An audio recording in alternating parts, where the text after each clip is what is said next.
Good morning, Sanjay ji. Good morning, Alok. Good morning, Rajiv ji. Very good morning to you and Alok ji. Good morning, everyone.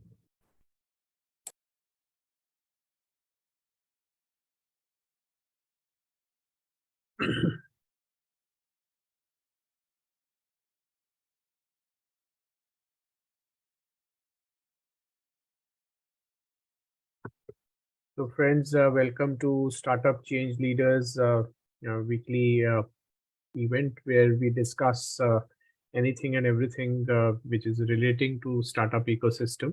And today we have Mr. Aneel Kumar Vonu, who's from Talent Spotify. He's a startup founder himself and has tons of experience in the field of HR and related areas. And so Anil will be talking about founders equity and ESOPs, which is a very, very apt topic. And I think we all must understand how this ESOP tool can be utilized for the benefit of the startup itself. And Anil, over to you. And I think you can also briefly introduce yourself and then we can move forward here.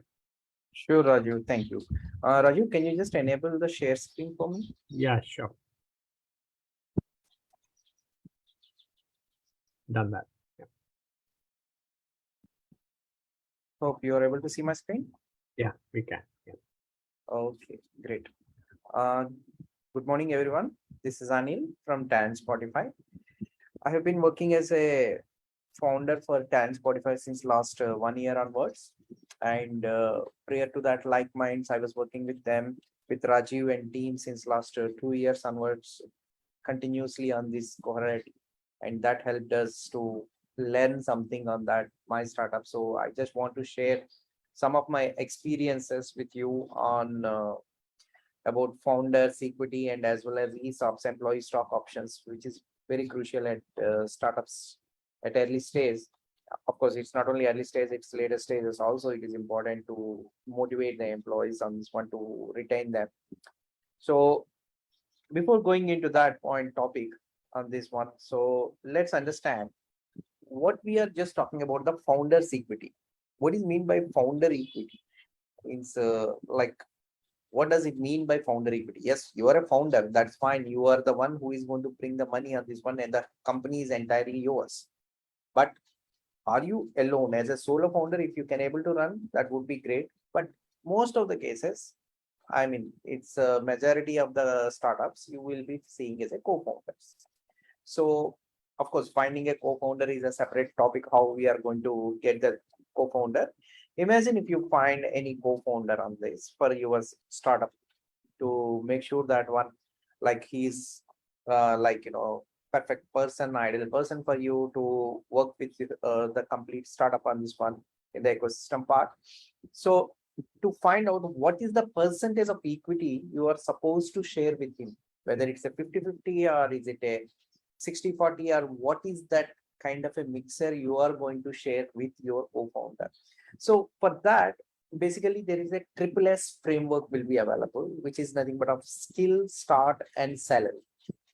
So with this framework, at least this will be helpful for a founders who are looking for co-founders, to what percentage of equity to be shared with them on this one.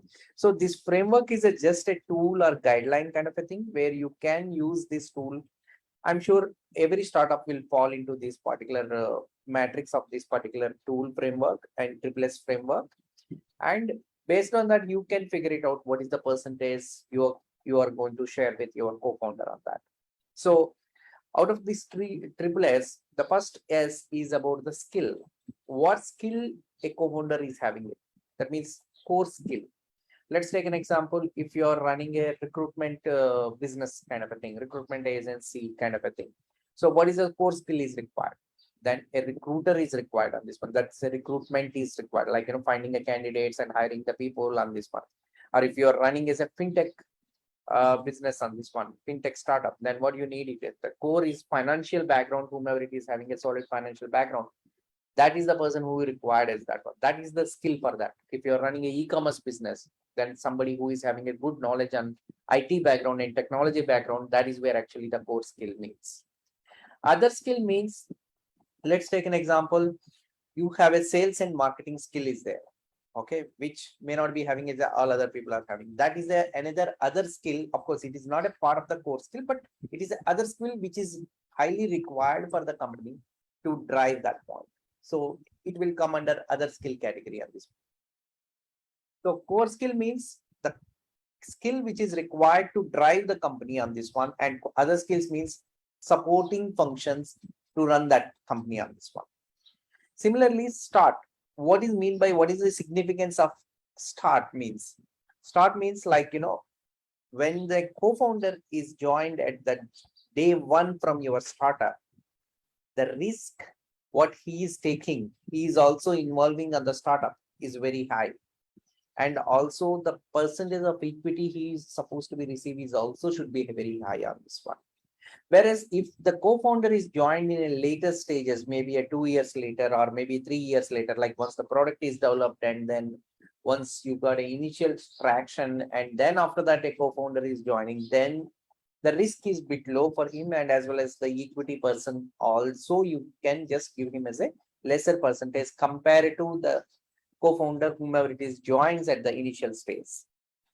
And salary, this is also one of the last tests, but this is also a very crucial part. How much a co-founder is taking on this one? Is it salary he is taking as a as per the market standards, or maybe a lesser than market standards? If he is taking a lesser than market standard, then he is also participating as a equal risk and as well as equity percentage. Or if he is not taking at all the salary, then that is a different case altogether, and the equity percentage needs to be increased. So that's the whole idea of skill, start, and salary. These are the three main S. Based on that, what is supposed to be a equity percentage to be shared to a co-founder on that? So how do you do that one with this point? Here is a simple framework. When you are saying is a skill, start, and salary, you can just take it out in three dimensions on this one. When I'm saying as salary is nothing but of as per the market salary, okay? Then when it is coming into that, if you can see that one, if anybody, whomever it is your co-founder, doesn't have any core skill or maybe a supplementary skill, and he is not there at the starting onwards, he joined maybe at the later stage, and he is also not taking any salary on this one. So in this case, you should not call him as a co-founder itself. And we, as per the framework, it's a preferably not to give any percentage of equity. Give him as a senior level position or something like that. And for his loyalty, saying that one, you are not ignoring him as he is already staying with you since starting onwards. So at the same time, you are not, he is not eligible for to get any kind of a equity kind of a percentage on this one. So better you just give him as a senior level position until your company grows up to the certain level. Then after that, you can make him as a salaried employee kind of a thing. Whereas another case, whereas the person, the co-founder doesn't have any core skill and he is not there at the starting onwards, but he is taking a salary, market salary, then he is not a co-founder. You can call him as an employee of this one.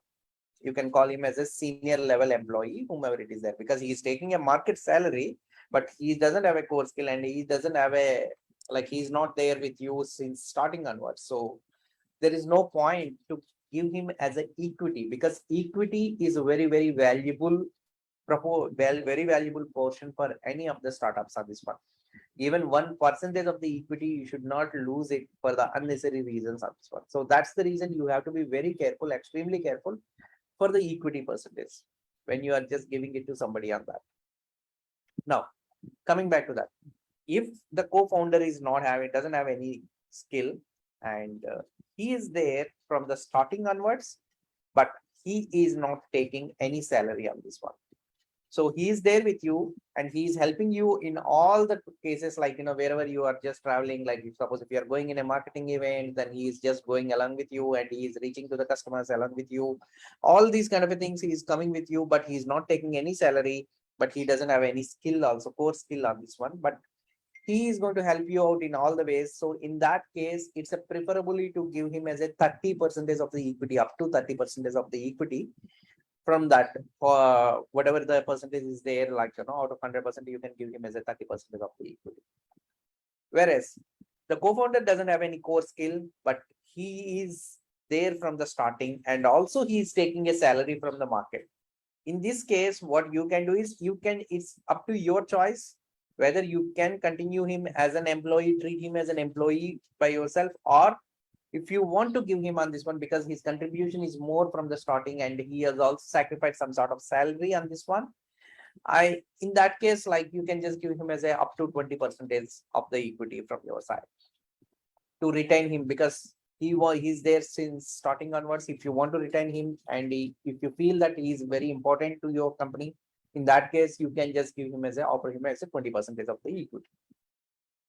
Whereas a co-founder is having a core skill is there. That means if he is a recruiter or he is having a finance background in the earlier example, what we have been discussed, and he is not there from the starting, and he's also not taking from the market salary. That means he is taking as maybe a 50% of the market salary he's taking, or maybe he's not at all taking any salary on this one.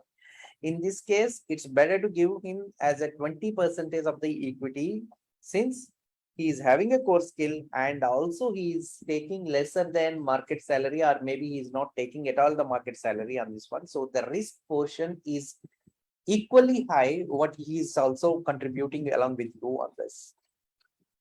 And what if the co-founder is having as a core skill, and also he is not there at the starting, but he is taking a salary as per the market norms? So in that case, you can give him as a 10% of equity for him, because he is having a core skill. Because if he leaves, then it will be damage to your startup on this one. As a product will be impacted. So that's the reason better to give him as a 10% of the equity and hold him for some time on this one.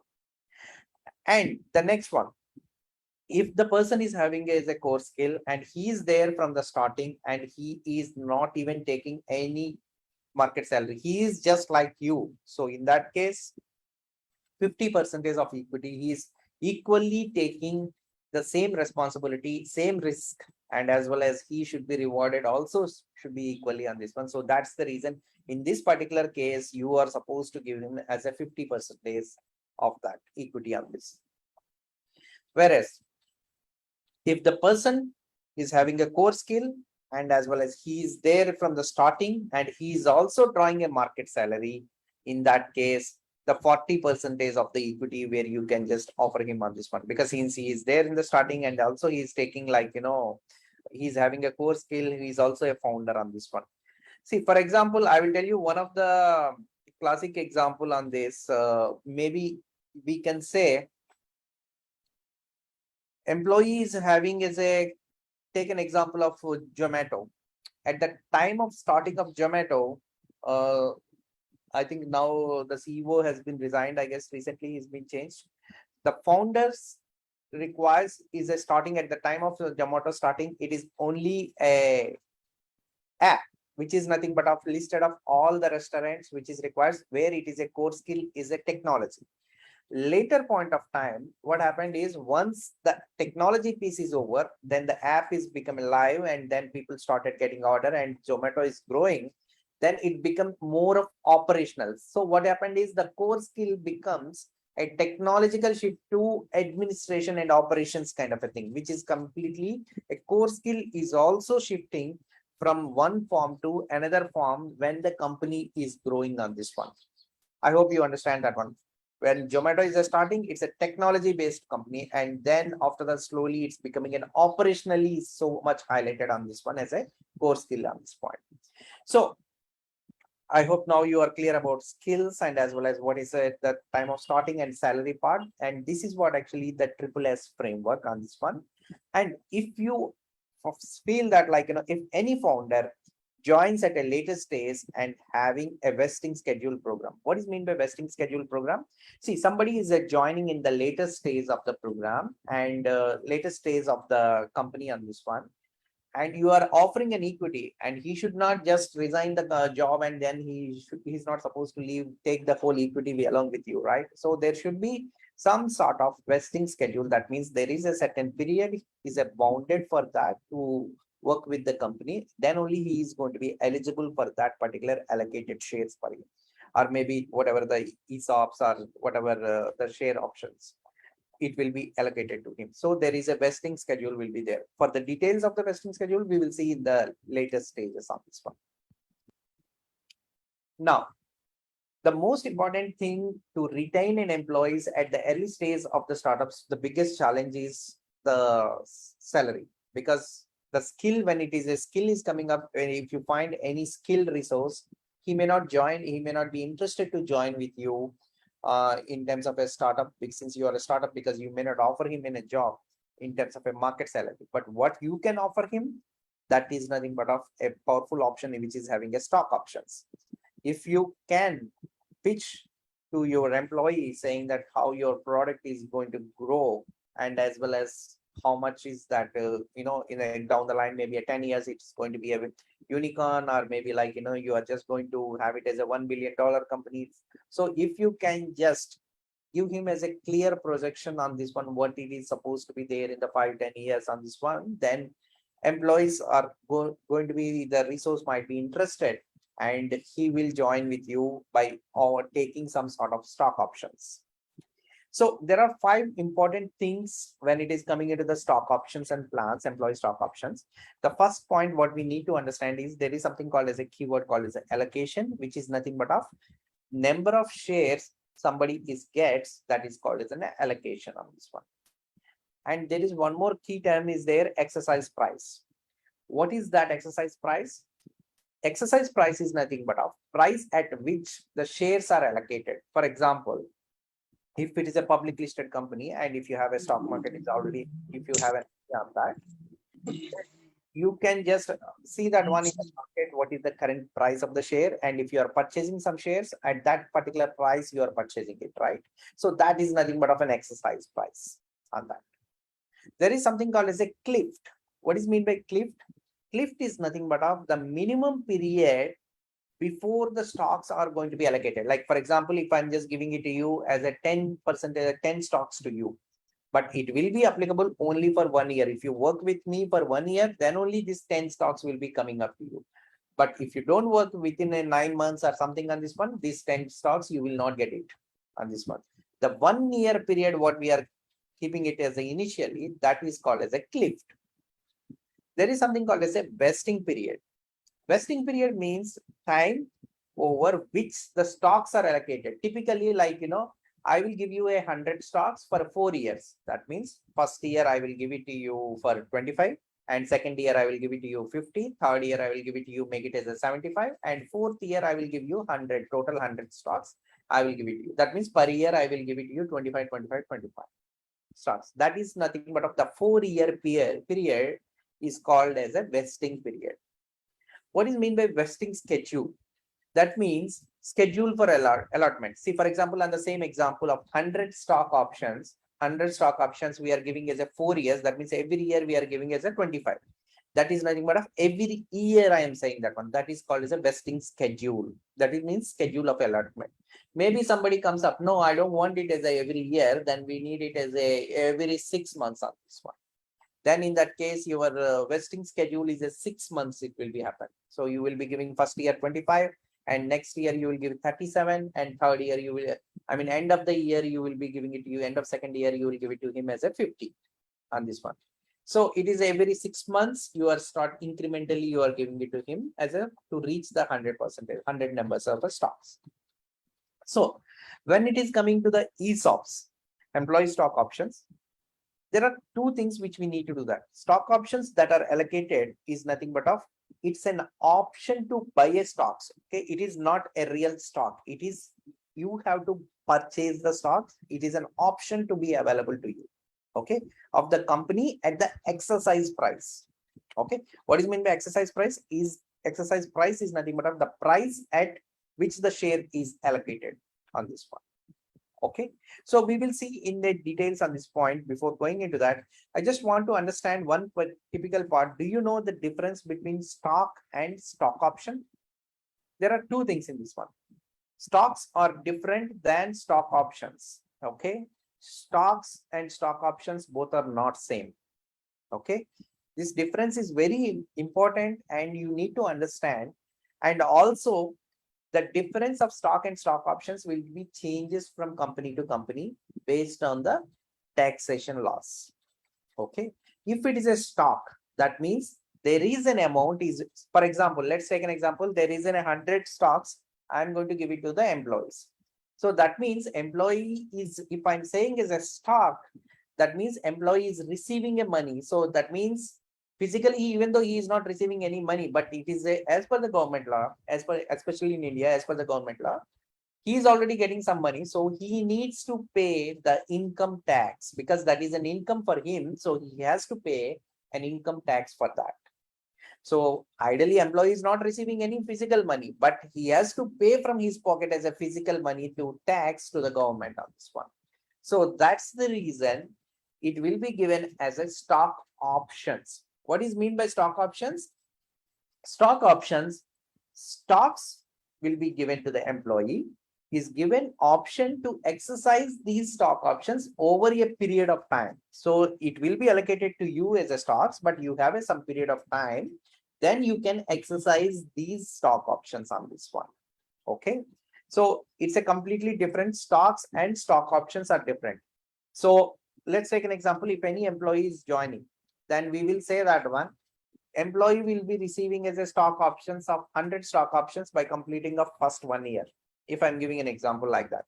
So that means once employee completes his tenure of 1 year, then he is eligible for 100 stock options. Okay.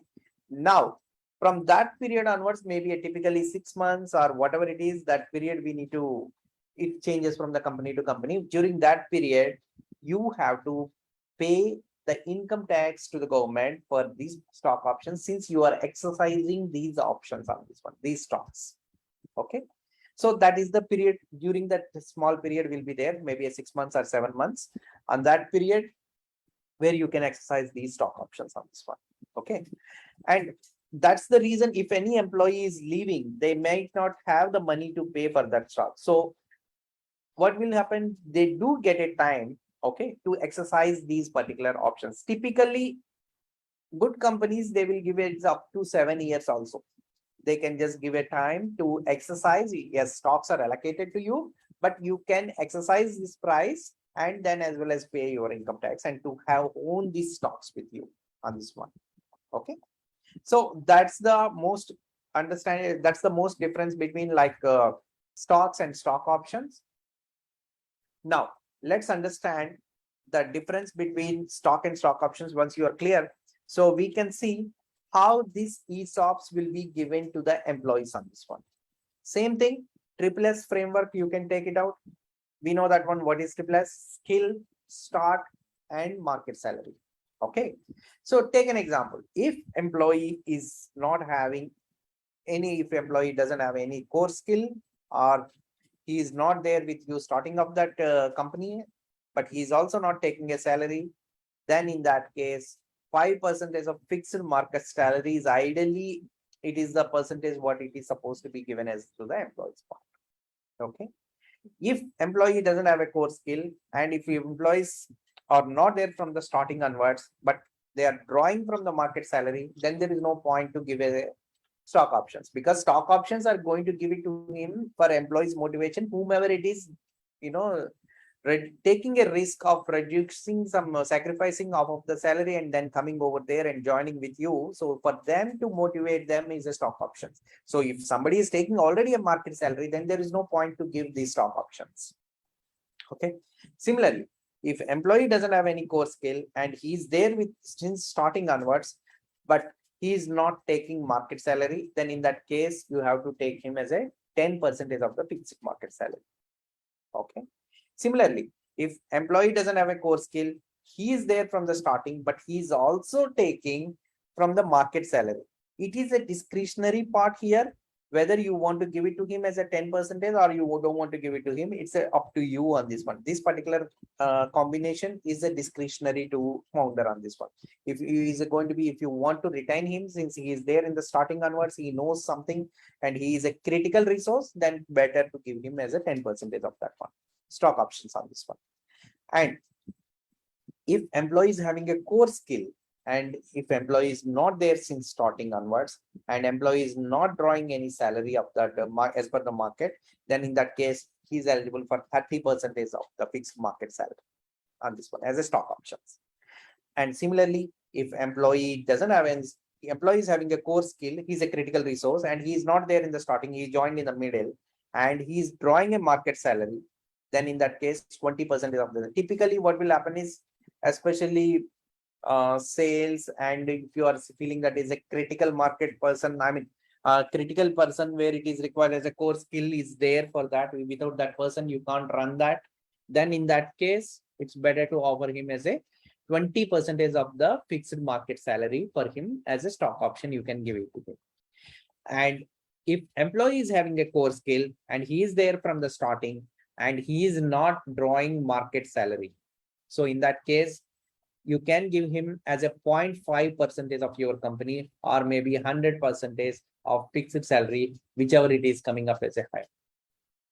Similarly, if employee is having a core skill and as well as he is there since starting and also he is withdrawing the market salary, then in this case you can give him as a 0.25% of the company or 50% of the market salary. It's up to you, whichever it is suitable to you. Okay. In reality, if you give a stock options, the number of stocks matters. Okay. And what's the price of that stocks? That's what actually it's going to become up on this one.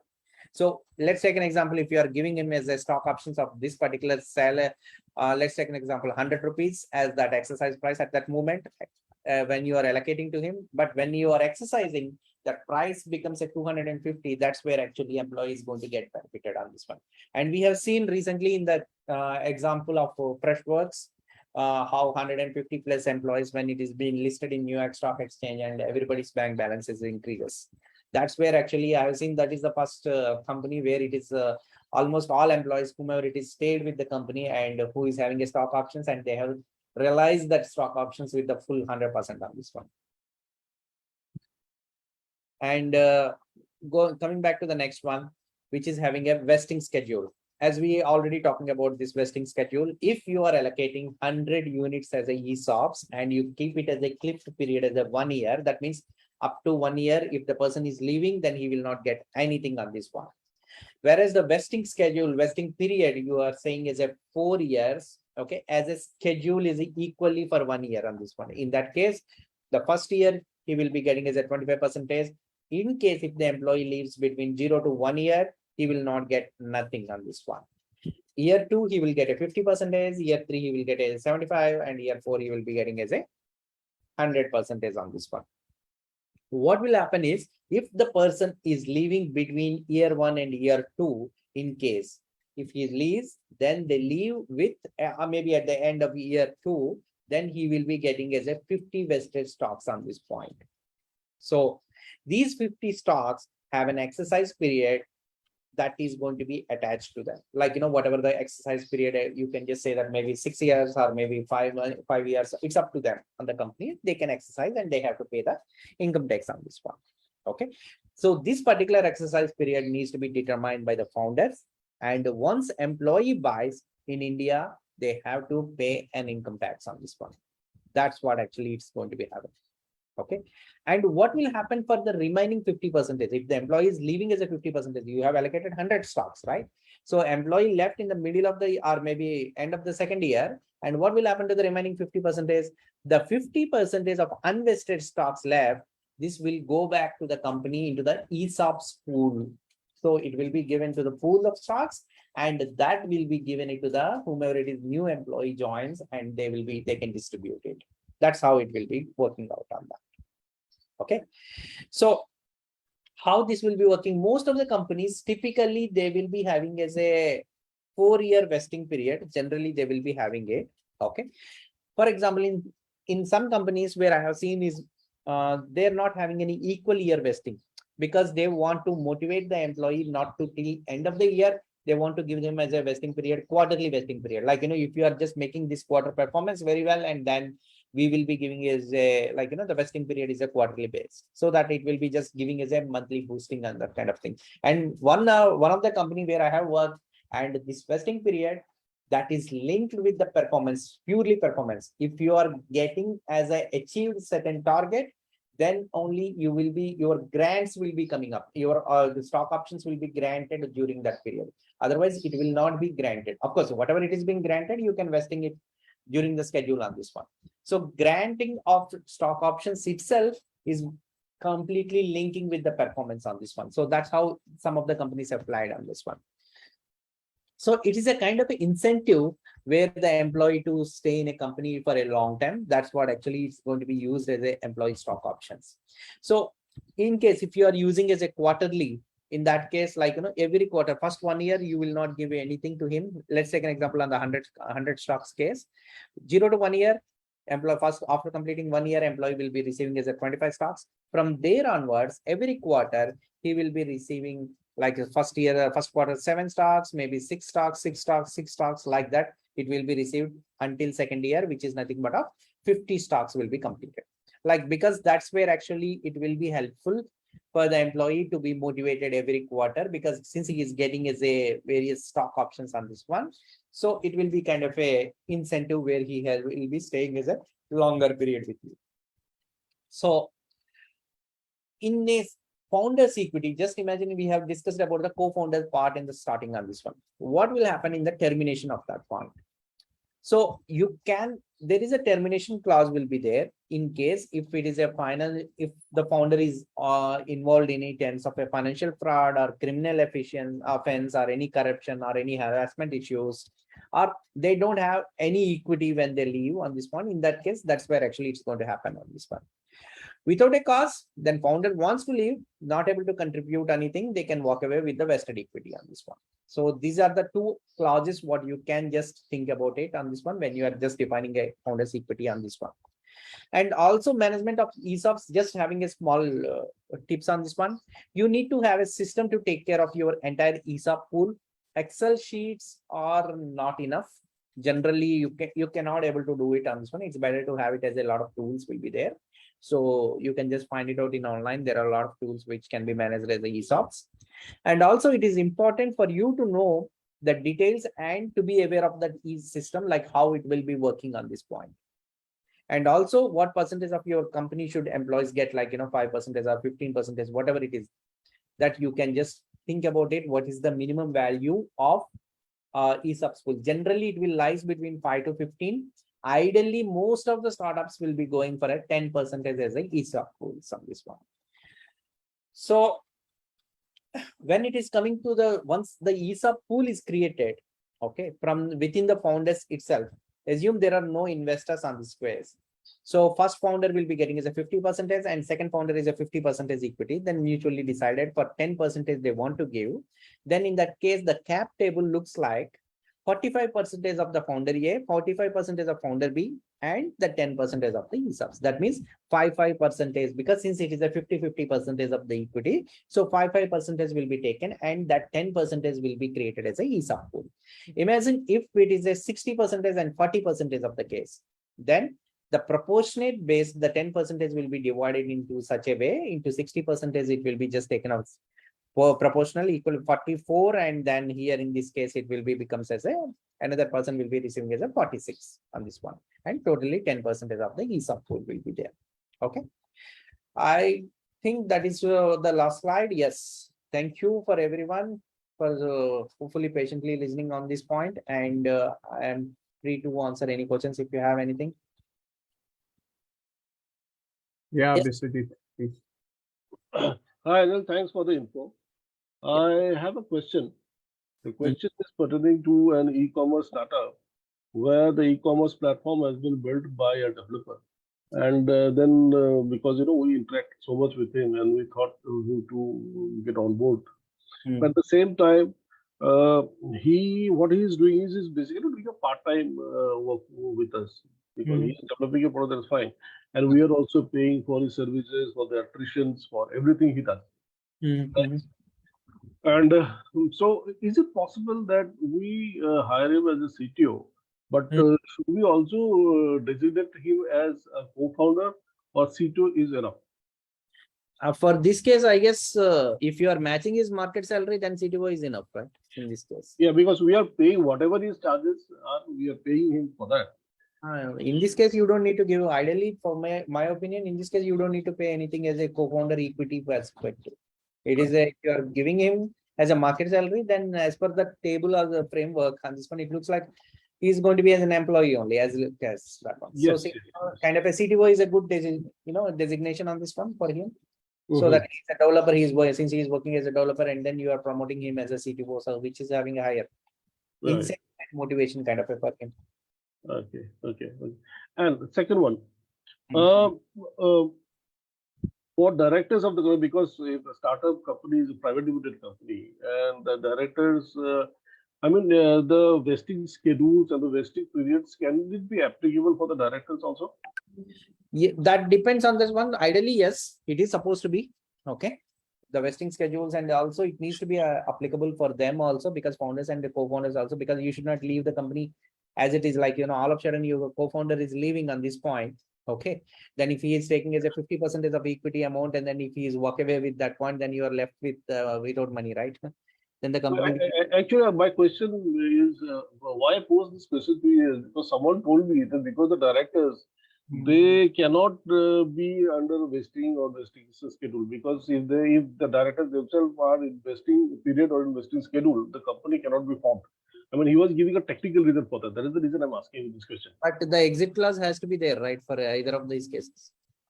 There should be some exit clause for one of the co-founder. See, when co-founder is coming up, then he must be having an exit clause. So in this case, now most of the co-founders are not there now for the companies, for a bigger companies as of today. For example, take an example of Zomato or maybe any other company. The co-founders are not there now as of now, because they exited with that point, because they do have a schedule will be there, but they are not taking all the options at one stretch, right? So they are having as a schedule exercise price, and then after that, with that price only, they are going on this one. Rajiv, if you can add anything on this one, because No, I don't think, Biswajit, there is any thing which is stopping them from becoming a director or something. It is up to the board of the company to decide the process. And these days, apart from ESOP, SARs are also in, stock appreciation rights. That's a new instrument which has come in, where you are not given the actual equity, but you are given you are encashed the incentive based on the appreciation in the value of the share. So that's another subject altogether. We will, I think, try and cover that as well in one of our future sessions. But as far What as is, I know, there is no restriction on this. Yeah. So that's very interesting. So in that case, you don't have to make a pool for the, allocate especially 10%. Yes, absolutely. So there is no equity, No dilution of equities. no dilution of equity, but at the same time, you can encash the equivalent amount Correct. to the employees. No? and what is the term you used? SAR. SAR, stock appreciation rights. Okay. That's it. Thank you very much. thank you. All right. And one more thing, Anilji, that if we have this 5% or 10% ESOP pool, Mhm. then we may have, say, 100,000 employees or something. How do you divide it? I mean, you make it into smaller units, or what do you do? Which one? So okay, this 10% of the stock options, right? Yeah. Anil, that slide is very interesting, where you have put how much percentage should be given. I think if you can share that again. This one? Yeah, Last. Yeah, this is the one. yeah, this is the one. Yeah. 1 second, last time I just missed out.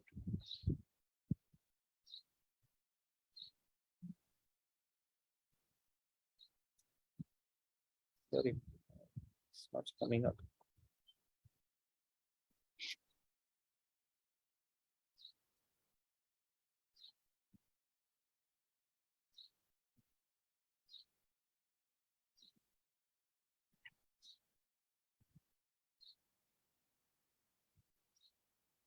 can see this Yeah, we can. this one, right? Yeah, this one. Yeah. So now I think you can answer Sanjay's question. Sanjay, can you repeat your question? Yeah, I'll repeat my question. Hmm. Say we have kept aside 10% of our founders' equity as an ESOP pool, right? Yeah. Now today I have say 50 employees Mhm. and I distribute it among those 50. Okay. Tomorrow I add another 100 employees. Mhm. Then from where will I draw that additional? Because I don't want to further dilute my equity. But actually, you are not supposed to give that 10% of the stock option pool. You are not supposed to In one go. Yeah. at one go. You should not dilute that into 50 employees at one stretch, right? You are supposed to take it as a very small portion, and you have to have it, keep it in your mind as a projection that at least I will grow out maybe as 1,000 employees, down the line of the 1 year, and you just keep it on that way. So that means I should have a future projection of number of employees I want to distribute it, and then accordingly distribute it to the current employees. That's what actually most of the people will be doing. Based on your growth, it increases, right? The value will be. Right. So that is why it is called ESOP pool. No, we don't allot all the percentage of 10% to employees right away. No, it is given in tranche. No, so that's how it is worked. No, I understand it's given in tranche, but if I have already, say for a 4-year vesting period, I've given it to them. So I'm bound to give it to them if they stay for 4 years. No, that's fine. But you allocate maybe 3%, 4%, Correct, or correct. and keep rest for your future So employees. based on my projection, say if I'm expecting 200 employees, so right now I gave it to 50 existing one based on 200 That's I right. may have in the future. Yes. Okay. I have another question. Yeah. Rajiv, for example, if I keep my value of my equity at ₹1 per share, right? So for the ESOP pool, 10%, can I further break down the value of the shares? For example, 10 paisa per share for the only ESOP pool? No. It has to be similar for everyone. No. It has to be same. You can't have two differential valuations in the company. Yeah. And one more question, last. Yeah. Somebody was telling me that to create a ESOP pool, there is an additional cost to the company. What is You additional? have to do some filings with the stock exchange if you are listed, and otherwise with the ROC. That's the only thing, and you have to create a trust or something if there is a separate pool or something, and just a ESOP policy has to be created. So otherwise, there's no additional cost. Okay. That's the only administrative cost, which maybe you appoint a law firm to make your ESOP policy or SAR policy or like that. Okay. Thanks. Anilji, this income tax is taxed at the hands of the employees, right? Who receive the income. They are So- supposed to, because So they are company has nothing to do with it. nothing. For that they have already allocated. They receive income, right? Right. In that case. But I guess in US, Raju, I heard in US it is not there. That's what I heard. Yes. That's what I heard about it in US. And this, budget, people were expecting that they will give some concessions for ESOPs, no? But it didn't happen. That is why many people said, no, it's not a startup friendly budget or something. Right. So a lot of expectation is there from the startup industry. People are representing to government to give this benefit as well, because otherwise what happens is the moment the vesting is done, it becomes taxable in the hands of employee. So practically the employee has not received anything, just share, but he has to pay the tax. He or she has to pay the tax. Even if he doesn't liquidate the shares, still he has to pay the tax. Yes. Oh, that's funny. That's really funny. Yeah, so that's the worst part, so it becomes an income in their hands, although notional income. So that's actually becoming a little dodgy for Then the the employees. whole ESOP goes for a toss then. Yeah, so that is why the people have devised this new SAR. SAR, where at least the money has come. Okay, money has come, and you don't want you Yeah, can that always makes take. sense. Okay, I receive Yeah, some income and I pay tax on it. That's okay. I mean, that's yeah, okay. and But if I don't even receive a notional income and then I pay that's tax, right, that's that's right, that's right, and it thanks for is. clarification. This is a very good point. Yeah, and this is actually good for the company also, because in ESOP you end up diluting your equity. In SARs, you are not So my equity diluting is your equity. diluted, right. So, and that also we can work on a vesting period. Yeah, of course, Similar, Similar methodology can be framework adopted. we can work on, Yes. yeah. But I think, Anil, you this slide particularly, I loved it because you have given kind of a direction as to what kind of skill framework and the allocation approach should be there. People are struggling on this front a lot. So But this this is is a guideline only, but it is not a reality, but it's a guideline. yes, yes. But it's going to be very helpful for everyone to have some kind of a benchmarking, Yeah. in there.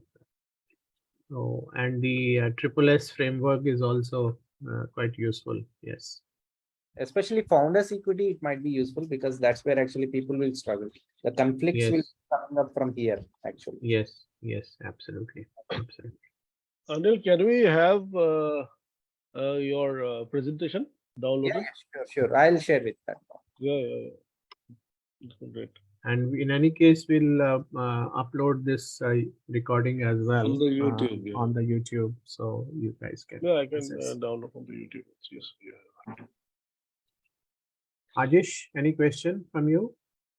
Yeah, Rajiv. Yeah, suppose, for example, 100 shares are allocated and the vesting period is like 4 years, like 25% every year. Suppose the employee leaves after 1 year, does that employee has to pay some money to get those shares, or how is that?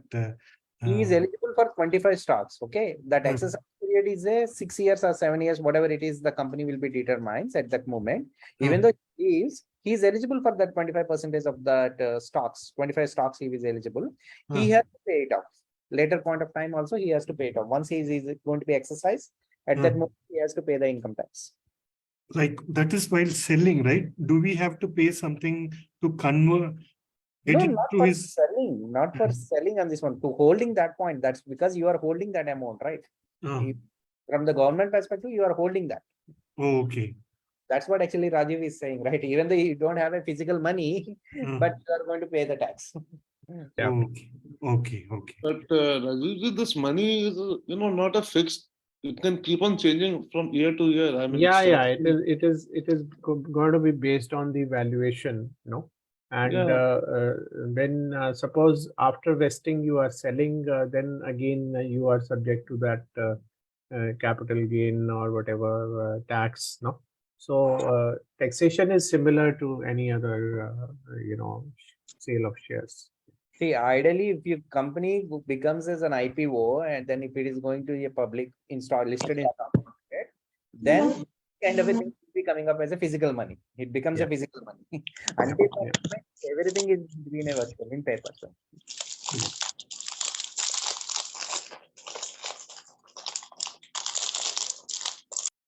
Okay. Any other question?